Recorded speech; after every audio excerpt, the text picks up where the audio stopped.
आज हम फिल्म केसरी के बारे में जानेंगे। केसरी 2019 की भारतीय हिंदी युद्ध फिल्म है जिसे अनुराग सिंह ने लिखा और निर्देशित किया है।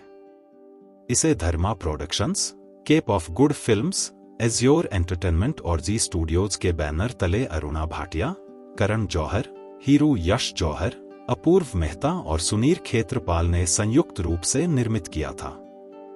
फिल्म में अक्षय कुमार के साथ परिणीति चोपड़ा, विक्रम सिंह चौहान, सरवर, वंश भारद्वाज, जसप्रीत सिंह, विवेक सैनी, विक्रम कोचर और राकेश शर्मा सहायक भूमिकाओं में हैं। यह सारागढ़ी की लड़ाई की ओर ले जाने वाली घटनाओं का अनुसरण करता है जो 1897 में ब्रिटिश भारतीय सेना की 36वीं सिख रेजिमेंट के 21 सिख सैनिकों और 10,000 अफरीदी और ओरकजई पश्तून आदिवासियों के बीच लड़ाई थी। शुरुआत में सलमान खान और करण जौहर के बीच एक प्रोडक्शन सहयोग के रूप में अक्षय कुमार की मुख्य भूमिका के साथ योजना बनाई गई थी। केसरी की घोषणा अक्टूबर 2017 में की गई थी, जिसमें अक्षय कुमार और करण जौहर ने अपनी जिम्मेदारियों को दोहराया था। बाद में सलमान खान ने इस परियोजना को छोड़ दिया। परिणीति चोपड़ा को अक्षय कुमार के किरदार की पत्नी के रूप में लिया गया था। फिल्म के लिए प्रमुख फोटोग्राफी जनवरी 2018 में शुरू हुई और दिसंबर में समाप्त हुई। साउंड ट्रैक को तनिष्क बागची, अर्को प्रभो मुखर्जी, चिरंतन भट्ट, जसबीर जस्सी, गुरमोह और जसलीन रॉयल ने तैयार किया था, जिसके बोल कुमार, मनोज मुंतशिर, कुंवर जुनेजा और बागची ने लिखे थे। 80 करोड़ के बजट पर निर्मित फिल्म को जी स्टूडियो द्वारा अंतर्राष्ट्रीय स्तर पर वितरित किया गया था। यह फिल्म भारत में होली के त्योहार के दौरान 21 मार्च 2019 को रिलीज हुई थी। इसे आलोचकों से सकारात्मक समीक्षा मिली। इसने बॉक्स ऑफिस पर अच्छी शुरुआत की, जबकि पहले दिन की सुबह की कमाई होली से संबंधित समारोहों से प्रभावित हुई। फिल्म ने अपने शुरुआती सप्ताहांत में दुनिया भर में 100 करोड़ से अधिक की कमाई की। आइए अब फिल्म की कहानी को शुरू करते हैं। कहानी की शुरुआत में ईशर सिंह ब्रिटिश भारतीय सेना की सिख रेजिमेंट में हवलदार है। उसका वरिष्ठ और कमांडर एक घमंडी ब्रिटिश अधिकारी है जो सभी भारतीयों को कायर समझता है और ईशर सिंह के बेहतरीन युद्ध कौशल के कारण उससे ईर्ष्या करता है। रेजिमेंट गुलिस्तान किले में तैनात है, जो ब्रिटिश अधिकृत क्षेत्र और अफगान सीमा के बीच की सीमा पर है। एक बार सीमा पर गश्त के दौरान सैनिकों ने पश्तून अफगान आदिवासियों के एक समूह को देखा, जिसका नेतृत्व सैदुल्लाह कर रहा था, जो एक विवाहित अफगान महिला को मारने की कगार पर था क्योंकि वह अपने पति को स्वीकार करने से इनकार कर रही थी, जिसे उसके परिवार ने उसकी सहमति के बिना चुना था। ब्रिटिश अधिकारी ने हस्तक्षेप करने और महिला को बचाने से इनकार कर दिया, यह कहते हुए कि वह एक अफगान नागरिक है और ब्रिटिश क्षेत्र में नहीं रहती है, और चूंकि यह आदिवासी रीति रिवाज से संबंधित पारिवारिक मामला है और ब्रिटिश राज की नीति ऐसे मामलों में हस्तक्षेप नहीं करने की है। अपने अधिकारी के आदेशों की अवहेलना करते हुए ईशर सिंह आगे बढ़ता है और हस्तक्षेप करता है, आदिवासियों से लड़ता है और उसके पति को मारकर महिला को बचाता है।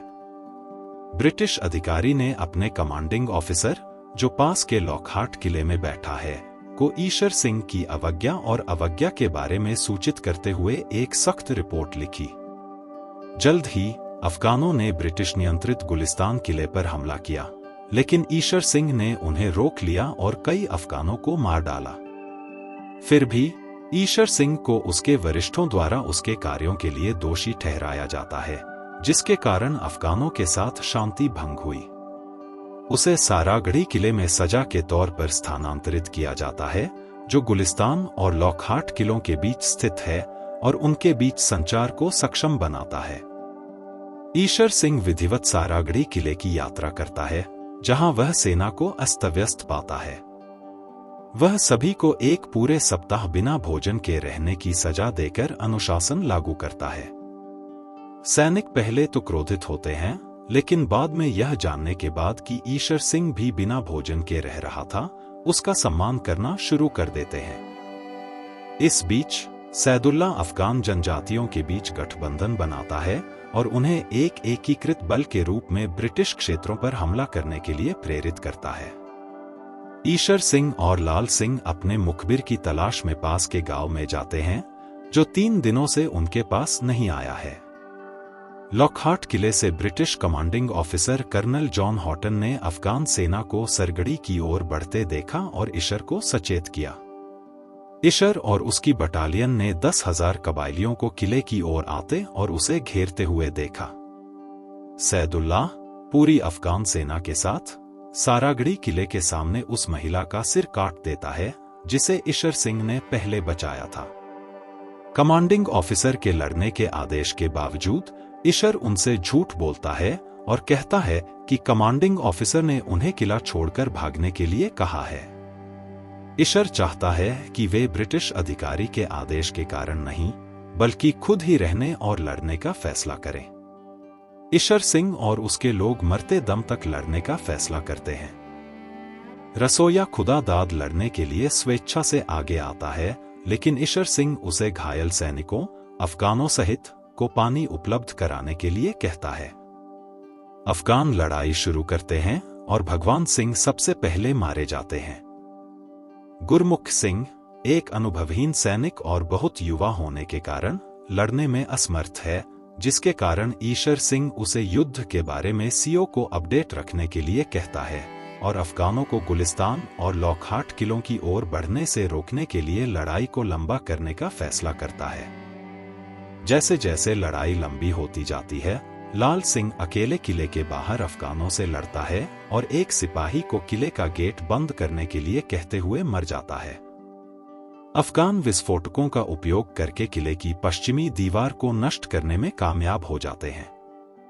ईशर सिंह अपनी वर्दी से पट्टियां हटाने के बाद आखिरी बार अपनी पत्नी जीवनी को याद करता है और अफगानों से लाल गर्म तलवार से लड़ना शुरू कर देता है, जब तक कि वह घातक रूप से घायल नहीं हो जाता।